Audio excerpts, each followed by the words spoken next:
آج اکثر لوگ یہ بار بار سوال کرتے ہیں، کیا بدعتی کے پیچھے نماز پڑھی جا سکتی ہے؟ اس طرح سے سوال کرتے ہیں، اور الحمدللہ علماء اہل حدیث میں سے ایسے بھی علماء ہیں جنہوں نے یہ اعلان کر دیا کہ بدعتی کے پیچھے نماز نہیں پڑھی جا سکتی۔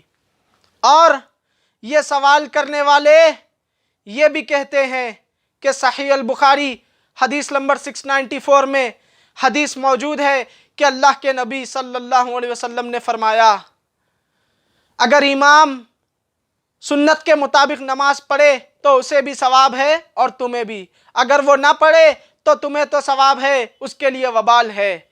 اس طرح کی حدیث ہے، اور اس حدیث کی تشریح میں حسن بصری رحمہ اللہ نے فرمایا کہ بدعتی کے پیچھے نماز پڑھی جا سکتی ہے، اس کی بدعت اس کے سر ہوگی۔ یہ دلیل بنا کر کہتے ہیں کہ بدعتی کے پیچھے، بریلوی اور دیوبندی کے پیچھے نماز پڑھی جا سکتی ہے۔ یہ کہنے والوں سن لو، جو قول حسن بصری رحمہ اللہ کا تم پیش کرتے ہو وہ تو ثابت نہیں ہے۔ حسن بصری رحمہ اللہ سے ثابت تو کر کے دکھا دو کہ حسن بصری رحمہ اللہ نے فرمایا ہے، اس کی صحیح سند تو پیش کر کے دکھا دو۔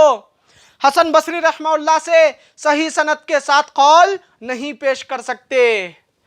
اور جہاں تک حدیث نمبر 694 کا سوال ہے صحیح البخاری میں، اس کے بارے میں تو واضح موجود ہے کہ اللہ کے نبی نے بدعتی نہیں کہا۔ نبی کریم صلی اللہ علیہ وسلم نے بدعتی نہیں کہا، اگر سنت کے مطابق پڑھائے گا، یعنی اگر اس سے سنت میں کچھ کوتاہی ہو جائے یا غلطی ہو جائے، اس کے بارے میں لیا جا سکتا ہے۔ بدعتی کے بارے میں اس حدیث کو ہرگز نہیں لیا جا سکتا۔ بدعتی کے بارے میں اس حدیث کو نہیں لیا جا سکتا، کیونکہ بدعتی کے پیچھے نماز پڑھنے کے بارے میں سوال احمد ابن حنبل رحمہ اللہ سے کیا گیا تھا۔ کتاب السنہ عبداللہ بن احمد ابن حنبل رحمہ اللہ کی جلد نمبر 1 صفحہ نمبر 103 پر موجود ہے کہ کسی نے احمد ابن حنبل رحمہ اللہ سے بدعتی کے پیچھے نماز پڑھنے کے بارے میں سوال کیا، تو آپ نے فرمایا جہمیہ اور معتزلہ کے پیچھے نماز نہ پڑھی جائے۔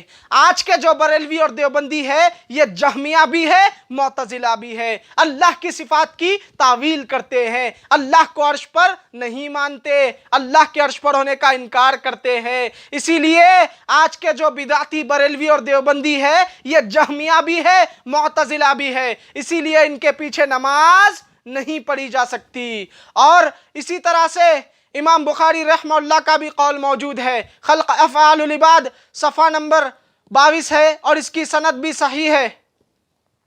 امام بخاری رحمہ اللہ کی کتاب میں خود امام بخاری رحمہ اللہ نے لکھا ہے کہ امام بخاری رحمہ اللہ فرماتے ہیں، میں جہمیہ کے پیچھے پڑھوں یا یہود و نصارہ کے، مجھے کچھ پرواہ نہیں۔ یعنی بدعتی کے پیچھے، بریلوی دیوبندی جہمیہ کے پیچھے نماز پڑھنا یہود و نصارہ کے پیچھے نماز پڑھنے کے برابر ہے، یاد رکھ لو۔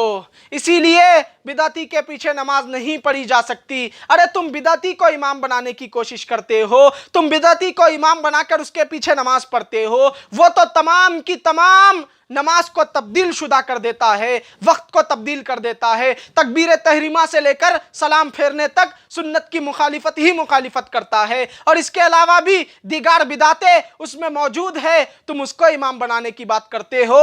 آؤ میں تمہیں محمد الرسول اللہ صلی اللہ علیہ وسلم کے دور کی بھی بات بتا دوں۔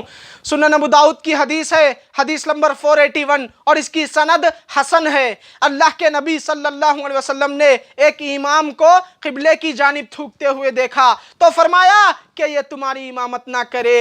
ارے جو قبلے کی جانب تھوکتا ہے اس کو محمد الرسول اللہ امام بنانے سے انکار کر دیتے ہیں، تم تو تبدیل کرنے والے کو، محمد الرسول اللہ کی شریعت کو تبدیل کرنے والے کو، تکبیر تحریمہ سے لے کر سلام پھیرنے تک نماز کو تبدیل کرنے والے کو امام بنانے کی بات کرتے ہو۔